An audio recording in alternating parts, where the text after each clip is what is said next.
Hey everyone, welcome to Watch It Played. My name is Rodney Smith, and we're here at the GTS Distribution Come and Play Day event here in Atlanta 2016. And I'm here with Scott Morris from Passport Game Studios. Hey Scott. Hey Rodney, how are you? Welcome back, good to see you again. Thank you, always a pleasure, always a pleasure. I believe you brought a game with you. I did. You did. Let's see it, let's see that box. Bring it in here and let's show. It's gorgeous. What is this called? This is a game that's called Hop. This is from our partner Fun Forge, who's in France.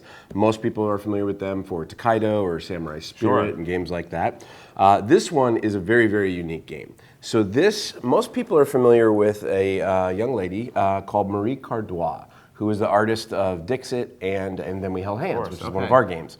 So this is her design, not just in artwork, but also in game design. The gameplay. Oh, yep. Okay. Her and Ludovic Maublanc worked together to put this game together, and this is probably one of the most adorable and fun games I've ever personally seen and had the opportunity to play. It really creates quite an impression on the table. It does, right? yes. Like this is a pretty impressive display. We have, and these miniatures are all fully painted, pre-painted. Yep, this they're is not all like a special. This is how it would come if you buy it. Yeah, they are all pre-painted in the box. There's actually a little window in the box, so when you look at it on the shelf, you'll see the minis in there, so you get a little bit of a connection to them. There's 3 girls, 3 boys, and the coolest thing about the miniatures to me is that so far everyone we've showed this game to, including myself, they see the miniatures and they start looking at them and they're like, yep, that was me as a kid. There's always one that somebody identifies with, right? So they're very caricaturized. They got a lot of personality, and they are part of who you are in this game.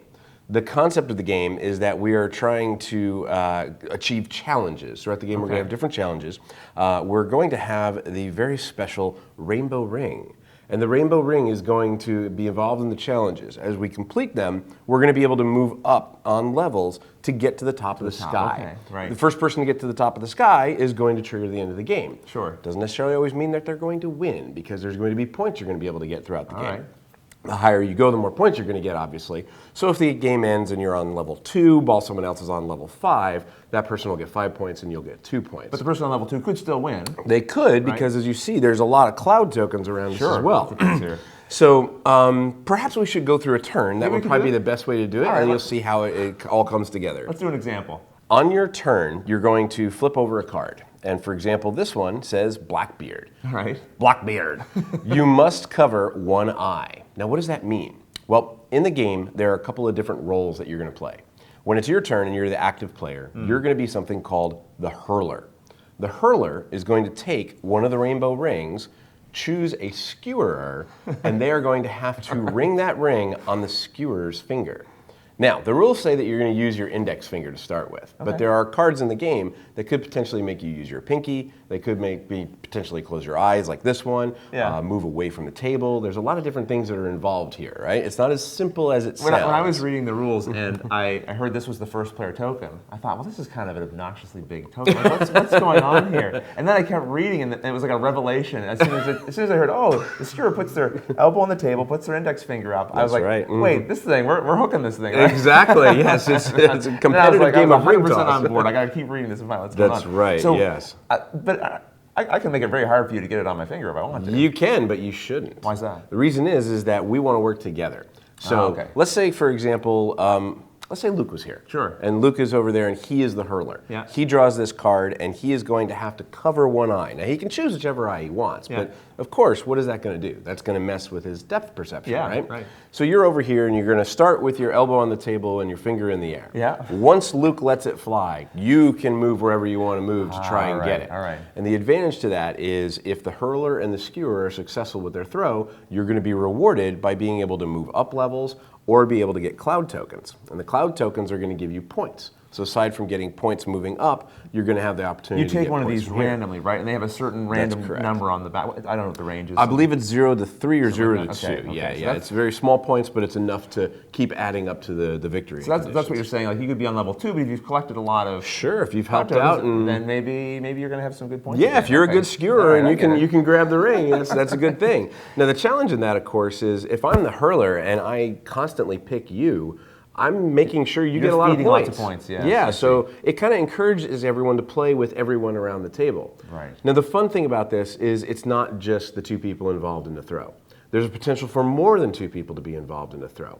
Okay. There are 2 roles. One's called the assistant, and the other is called the turbulator. It's my favorite word in the whole game. The assistant is going to be marked on the cards. It'll say the assistant is going to do X. So the assistant might do something along the lines of the card could tell the hurler to close both their eyes, and the assistant has to then direct them as to where they're going to be throwing, right? Right. And the assistant would have the opportunity to get cloud tokens as well. The turbulator, he's a jerk. The turbulator is the guy. He's getting in the way. He's getting in the way of Yeah. everything. The turbulator has things like, there's a card called Toucan that they have to make an annoying sound while the hurler is throwing the ring.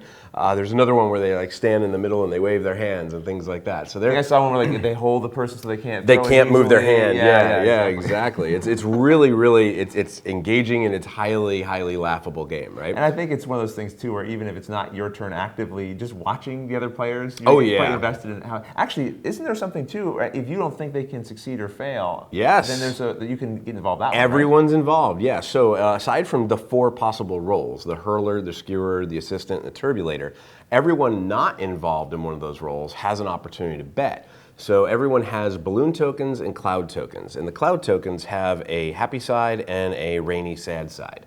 The people who aren't involved in the throw get to make a bet. Okay. They get to say, you know what, I don't think there's any way Luke can nail this. Right. So they're going to go ahead and place this face up with the rain cloud.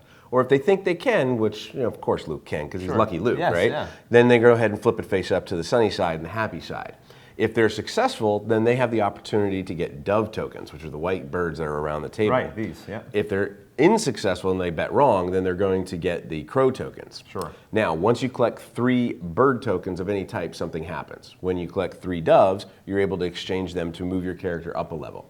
Right. Whenever you collect 3 crows, you're going to have one of your balloons pop. And balloons popping are bad, right? As you saw from the cover of the box, there's the characters flying up the sky with their balloons. Right. You don't want to pop your balloons, right? So there's 2 ways to end the game. The first is to be the first character to make it all the way to the top of the sky. Now, like we said before, it doesn't necessarily mean you're going to win. It means that it's going to trigger the end game and you're going to go to the scoring. The other opportunity, though, is if somebody has all of their balloons popped, then that's going to trigger the end of the game as well. Right. So somebody could only make it to, say, level 5, and then someone has their balloons popped, and then you're going to count up all of your points, including your cloud tokens. Okay. Very, very highly fun game, highly engaging. Everyone's involved, and honestly, everyone laughs at every throw. Oh, I was watching videos people were taking, like they're look at this throw I did, and they're like chucking it across the room or whatever. So Yeah, we definitely created memorable moments. Right? It's really cool because it's a game that, while it has its rules and its constructs, it can be as wild and as fun as you and your family want to be, right? Yeah. The ages are 6 and up. And 6-year-olds go crazy for it because all they're trying to do is just get that ring, get that ring on someone's finger. The adults can get really, really competitive with it. I mean, none of us get really competitive, right? I mean, but no, yeah, you can get really competitive with it. And we had people last night when we were demoing this that were like, okay, let's see how far we can go. Right? You go to the other side of the room, I'm going to go over here and try to do that. Now, that's obviously not necessarily part of the game, but it gives you that construct to have that much kind of fun. Kick it up a notch, right? Yeah, sure, why not, and right? it's worth noting, too, this deck of cards, there's I don't know how many are in here, but this is a load. There is a lot, yeah. There's many, many, many. And all of them individually illustrated as well. Yes, right? exactly. So unique illustrations on all these. Yeah, Marie's art is absolutely beautiful. I mean, it's breathtaking to me, and she does a great job. These are very, very funny, too. I mean, one of my favorite cards in the whole game, and this is funny because I'm more of a Star Wars guy than a Star Trek guy. Yeah. But one of the cards has the skewer. Instead of putting their finger up, they have to do the live long and prosper sign, right? Okay. So it's really kind of cool. And you think it's easy, right? But like you can see, it's like this is not. It's not necessarily very simple to get it on there. We have Pep off screen. I'm ready. Give me a chuck here. Let's see if I can do it. Oh, see, you're right. It is harder. It is. It's much harder, right? I want to try again, but I'll do like the normal shot. There you go. Here we go. Let's 1, 2. Oh, no. Okay, do not pick Rodney as a skewer when you play this game. Let's see if Scott's got any better skill than All I do. right, I'm going to do it left-handed. Let's see if we can do it like here. Oh, there you go. Look at that. See? So it's that easy. You've done this before. I have done it once or twice before, yes. Well, listen, I got a quick question for you. How many people can play? It looks like that based on the number of figures we have here, is it at least 3? It's at least 3. It goes to 6. Okay. I have no idea if Funforge may make more miniatures in the future. That might always be a possibility. But Well, maybe another good question is when is this available? This is going to be available around November 18th, right before Thanksgiving, provided that the boat will deliver everything. Yeah. That's been a challenge lately in the industry, so we'll We'll so see how maybe that potentially goes. look for it in November 2016? Yes, it'll be a Christmas thing for sure. It'll be available, and it's going to be something that, like I said, families will enjoy it, gamers will enjoy it, kids themselves will enjoy it. And quite frankly, like I said, it's something really beautiful to look at, right? Everyone's really looking at it like, wow, this is much more than just a game, right? Well, Scott, thank you so much for giving us a really good Anytime. overview of this. I hope everyone enjoyed watching this. Until the next episode, thanks for watching.